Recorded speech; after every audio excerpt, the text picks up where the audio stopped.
আসসালামু আলাইকুম। আসলে এক ভুল করে গেছে বঙ্গবন্ধু শেখ মুজিবুর রহমান এই বাংলাদেশকে গঠন করে বাংলা ভাষা আমাদেরকে ফিরিয়ে দিয়ে জাতির সামনে মুসলমান হিসেবে আমাদের বাংলাদেশকে তুলে ধরা যে বঙ্গবন্ধুর অন্যায়। আরেক অন্যায় করছে জননেত্রী শেখ হাসিনা।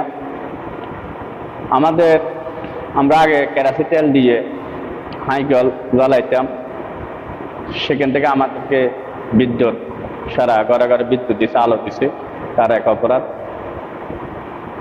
আরেক অপরাধ হচ্ছে 560টি মসজিদ তিনি করছে তার নিজের অর্থায়ন দিয়ে, বাংলাদেশের অর্থায়ন দিয়ে, তার এক অপরাধ।